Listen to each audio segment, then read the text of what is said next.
बिस्मिल्लाहिर्रहमानिर्रहीम अस्सलाम वालेकुम दोस्तों, ਅੱਜ ਦੀ ਵੀਡੀਓ ਫਿਰ ਅਸੀਂ ਤੁਹਾਡੇ ਵਾਸਤੇ ਇੱਕ ਬੜੇ ਹੀ ਅਹਿਮ ਟੌਪਿਕ ਤੇ ਲੈ ਕੇ ਆਏ ਹਾਂ। ਇਹ ਇੱਕ ਐਸਾ ਕੁਐਸਚਨ ਹੈ, ਇੱਕ ਐਸਾ ਮਸਲਾ ਹੈ ਜਿਹੜਾ ਹਰ ਫਾਰਮਰ ਦੀ ਜ਼ੁਬਾਨ ਜ਼ਦੇ ਆ। ਠੀਕ ਹੈ, ਤੇ ਅੱਜ ਇਸ ਮੌਜੂ ਤੇ ਅਸੀਂ ਗੱਲ ਕਰਾਂਗੇ ਕਿ ਜਾਨਵਰ ਦਾ ਦੁੱਧ ਵਧਾਉਣ ਵਾਸਤੇ ਕੀ ਮੇਨ ਚੀਜ਼ਾਂ ਨੇ, ਜਿਹੜੀਆਂ ਬੁਨਿਆਦੀ ਚੀਜ਼ਾਂ ਨੇ, ਅਗਰ ਅਸੀਂ ਉਹਨਾਂ ਨੂੰ ਫੋਲੋ ਕਰ ਲਈਏ ਤੇ ਅਸੀਂ ਦੁੱਧ ਜਾਨਵਰਾਂ ਦਾ ਵਧਾ ਸਕਦੇ ਹਾਂ। ਸਭ ਤੋਂ ਪਹਿਲੀ ਗੱਲ ਤੇ ਮੈਂ ਤੁਹਾਨੂੰ ਦੱਸ ਦੇਵਾਂ ਕਿ ਅਗਰ ਤੁਸੀਂ ਸੋਚ ਰਹੇ ਜੇ ਕਿ ਮੈਂ ਤੁਹਾਨੂੰ ਕੋਈ ਦੇਸੀ ਨੁਸਖਾ ਦੇਵਾਂਗਾ ਜਾਂ ਇਸ ਤਰ੍ਹਾਂ ਦੀ ਕੋਈ ਚੀਜ਼, ਕੋਈ ਟੋਟਕਾ ਦੇਵਾਂਗਾ, ਤੇ ਮੈਂ ਇਸ ਵੀਡੀਓ ਦੇ ਵਿੱਚ ਤੁਹਾਨੂੰ ਚੰਦ ਪੜ੍ਹੀਆਂ ਲਿਖੀਆਂ ਗੱਲਾਂ ਕਰਾਂਗਾ। ਕੋਈ ਦੇਸੀ ਨੁਸਖਾ ਅਗਰ ਤੁਸੀਂ ਲੈਣਾ ਹੈ ਤਾਂ ਤੁਸੀਂ ਵੀਡੀਓ ਸਕਿਪ ਕਰ ਸਕਦੇ ਜੇ।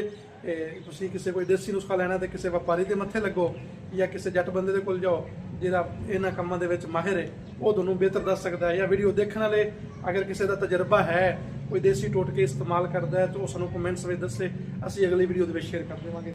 ਸਭ ਤੋਂ ਪਹਿਲੀ ਚੀਜ਼ ਹੈ, ਦੁੱਧ ਵਧਾਉਣ ਵਾਸਤੇ ਜਿਹੜੀ ਮੇਨ ਚੀਜ਼ ਹੈ ਨਾ, ਸਾਨੂੰ ਜਾਨਵਰ ਨੂੰ ਮੁਤਵਾਜ਼ਨ ਖੁਰਾਕ, ਬੈਲੈਂਸ ਡਾਈਟ ਦੇਣੀ ਪਵੇਗੀ। ਐਸੀ ਖੁਰਾਕ ਜਿਹਦੇ ਵਿੱਚ ਅਸੀਂ ਜਾਨਵਰ ਦੀਆਂ ਜਿਹੜੀਆਂ ਗ਼ਜ਼ਾਈ ਜ਼ਰੂਰੀਆਤ ਨੇ, ਮਸਲਨ ਜਾਨਵਰ ਨੂੰ એનર્ਜੀ ਦੀ ਰਿਕੁਆਇਰਮੈਂਟ ਹੁੰਦੀ ਹੈ, ਪ੍ਰੋਟੀਨ ਦੀ ਰਿਕੁਆਇਰਮੈਂਟ ਹੁੰਦੀ ਹੈ, ਫਾਈਬਰ ਦੀ ਰਿਕੁਆਇਰਮੈਂਟ ਹੁੰਦੀ ਹੈ, ਇਸ ਤੋਂ ਇਲਾਵਾ ਵਿਟਾਮਿਨਸ ਔਰ ਮਿਨਰਲਸ ਦੀ ਵੀ ਰਿਕੁਆਇਰਮੈਂਟ ਹੁੰਦੀ ਹੈ, ਔਰ ਇੱਕ ਮੇਨ ਚੀਜ਼ ਪਾਣੀ ਹੈ। ਪਾਣੀ ਦੀ ਜਾਨਵਰ ਨੂੰ ਬਹੁਤ ਜ਼ਿਆਦਾ ਜ਼ਰੂਰਤ ਹੁੰਦੀ ਹੈ ਅਗਰ ਅਸੀਂ ਉਹਦੇ ਕੋਲੋਂ ਦੁੱਧ ਲੈਣਾ ਹੈ ਤਾਂ। ਇਹਨਾਂ ਚੀਜ਼ਾਂ ਦੀ ਅਸੀਂ ਖੁਰਾਕ ਐਸੀ ਦੇਣੀ ਹੈ ਜਿਹਦੇ ਵਿੱਚ ਇਹ ਸਾਰੀਆਂ ਚੀਜ਼ਾਂ ਨੇ ਨਾ, ਜਿਹੜੀਆਂ ਇਹ ਸਾਡੀਆਂ ਪੂਰੀਆਂ ਹੁੰਦੀਆਂ ਹੋਣ। ਅਗਰ ਉਹ ਖੁਰਾਕ ਅਸੀਂ ਦੇਵਾਂਗੇ ਤਾਂ ਇਨਸ਼ਾਅੱਲਾ ਸਾਡਾ ਜਾਨਵਰ ਹੈ ਨਾ ਜਿਹੜਾ ਉਹ ਅੱਛੀ ਪ੍ਰੋਡਕਸ਼ਨ ਕਰੇਗਾ ਔਰ ਚੰਗਾ ਦੁੱਧ ਦੇਵੇਗਾ। ਦੂਸਰਾ ਬੜਾ ਅਹਿਮ ਪੁਆਇੰਟ ਹੈ, ਆਪਣੇ ਜਾਨਵਰਾਂ ਨੂੰ ਤੁਸੀਂ ਦੋਵੇਂ ਮੌਸਮਾਂ, ਗਰਮੀ ਹੈ ਜਾਂ ਸਰਦੀ ਹੈ, ਦੋਵੇਂ ਮੌਸਮਾਂ ਦੀ ਸ਼ਿੱਦਤ ਤੋਂ ਮਹਿਫੂਜ਼ ਕਰੋ। ਅਗਰ ਬਹੁਤ ਜ਼ਿਆਦਾ ਗਰਮੀ ਹੈ ਤਾਂ ਤੁਸੀਂ ਜਾਨਵਰਾਂ ਨੂੰ ਪੰਖੇ ਲਗਾਓ, ਉਹਨਾਂ ਦੇ ਉੱਤੇ ਸ਼ੈੱਡ ਦਾ ਇੰਤਜ਼ਾਮ ਕਰੋ, ਉਹਨਾਂ ਦੇ ਉੱਤੇ ਸ਼ਾਵਰਾਂ ਦਾ ਇੰਤਜ਼ਾਮ ਕਰੋ। ਜਾਨਵਰ ਗਰਮੀ ਦਾ ਸਟ੍ਰੈਸ ਨਾ ਫੀਲ ਕਰਨ, ਗਰਮੀ ਤੋਂ ਮਹਿਫੂਜ਼ ਹੋਣ। ਔਰ ਅਗਰ ਬਹੁਤ ਜ਼ਿਆਦਾ ਸਰਦੀ ਹੈ, ਜਿਸ ਤਰ੍ਹਾਂ ਅੱਜ ਕੱਲ੍ਹ ਦਾ ਮੌਸਮ ਹੈ, ਕੋਰਾ ਪੈ ਰਿਹਾ, ਠੰਡ ਬਹੁਤ ਜ਼ਿਆਦਾ ਹੈ, ਜਾਨਵਰਾਂ ਨੂੰ ਤੁਸੀਂ ਇੱਕ ਕਵਰਡ ਏਰੀਆ ਦੇ ਵਿੱਚ ਰੱਖੋ, ਜਾਨਵਰ ਸਰਦੀ ਤੋਂ ਵੀ ਮਹਿਫੂਜ਼ ਰਹਿਣ। ਉਸ ਤੋਂ ਅਗਲਾ ਪੁਆਇੰਟ ਬੜਾ ਅਹਿਮ ਹੈ, ਜਿਹੜੀ ਜਗ੍ਹਾ ਦੇ ਵਿੱਚ ਤੁਸੀਂ ਹਵੇਲੀ ਹੈ, ਤੁਹਾਡੀ ਵਾੜਾ ਹੈ ਜਾਂ ਫਾਰਮ ਹੈ ਜਾਂ ਕੋਈ ਆਤਾ ਵਲਿਆ ਹੋਇਆ ਜਾਂ ਖੁੱਲਾ ਏਰੀਆ ਜਾਂ ਸ਼ੈੱਡ ਹੈ, ਜਿੱਥੇ ਵੀ ਜਾਨਵਰ ਤੁਹਾਡੇ ਮੌਜੂਦ ਨੇ, ਤੁਸੀਂ ਉਸ ਜਗ੍ਹਾ ਨੂੰ ਸਾਫ਼ ਸੁਥਰਾ ਰੱਖੋ।